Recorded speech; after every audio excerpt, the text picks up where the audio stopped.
We came in because we heard of their coming of age program, and we came for that and we stayed for ourselves because it was an amazing place that sort of spoke to us in terms of how we see the world. I think it was Spring Festival. We drove by and there were, flowers and balloons and people were dressed up and all these people were pouring out of the front and we kind of realized, oh, maybe it is an atheist church. As I came, I saw a lot of people who I recognized from the LGBTQ community. So I think that seeing people here was like, oh, okay, there are other people like me and, who have families. You shouldn't have to have God to know what the right thing to do is, and there should be some way of having a community of folks that believed in morals, but didn't couch that in terms of this is what God says you have to do. We were looking for a community to raise our child in. My son was about 4 years old. I felt like I wanted a place that reflected our values outside of sort of the bubble of our friends and family. In my upbringing, that was our church, although it didn't quite reflect our family's values, and it certainly didn't reflect my values now.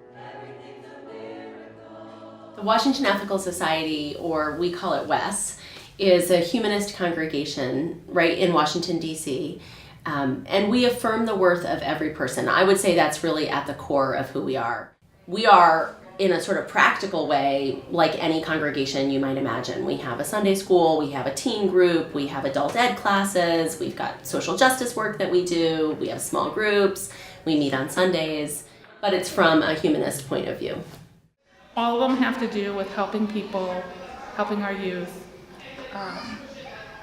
understand the world they're in, realizing that they have a voice and they can make a difference, and I guess we can call that ethics. But we want them to be able to explore for themselves and question the world around them and to not just accept what they're told. One of ethical culture's core principles is the idea of deed before creed. In other words, how we believe is not as important as how we act. And that's borne out at WES. We have people that believe all kinds of different things, come from lots of backgrounds, but share the same values and want to act together. Platform service is just our gathering time. It is our meeting with each other.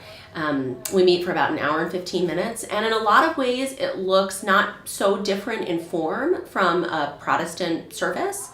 We have opening words, we sing together. The speaker, who's often me, talks for about 25 minutes.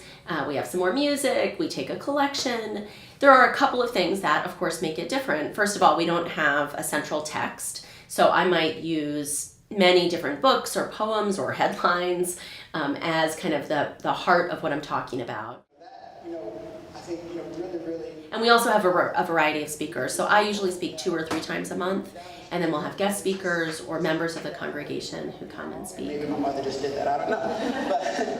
But I remember there being cake. Sometimes I'll approach either people that I know who are clergy in other congregations or who work in a nonprofit and ask them to come and speak on a particular topic because I really want their voice. One of the commitments that I've made personally is because I'm a white person and can only speak from that particular experience, and because I'm a woman and speak from that experience, I've made a commitment to both have male speakers regularly and I try to have a person of color as a platform speaker once a month. At the end, when they were singing, this land is your land, we were all going nuts.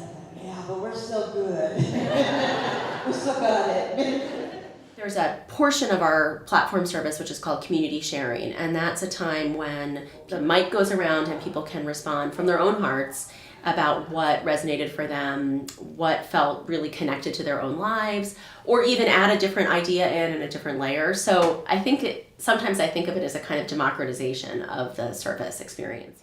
We invite you to join our community of children and adults. I can't imagine a life without going to WES every Sunday. It's really a good experience to be part of this community.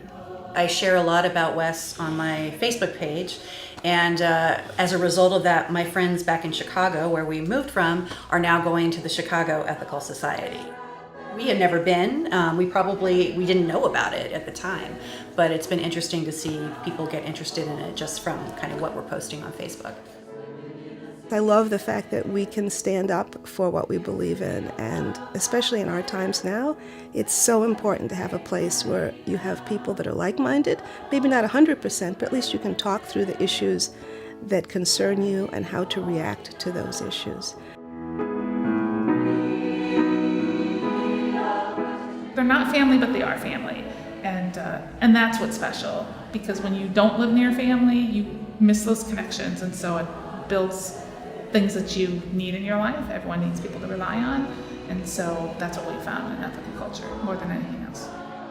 I think that this is a moment where people are no longer finding quite the same connection in traditional religion, but they're also realizing that they don't want to be completely without a community like that. I hear it over and over again from visitors. I didn't know there was something like this. I didn't think I could have this. I didn't think it would be available to me. I mean, in some ways, I can't imagine where we'll be in 10 years, precisely because I hope that the we keeps expanding so that it will be something totally different. So that in 10 years, I'm looking at a community of people that have formed new ideas and new visions together that I couldn't begin to imagine now, because we don't have all the right people yet. They're still looking for us. They haven't found us, but when they do, we'll be, I hope, open enough to welcome them in and be changed by them.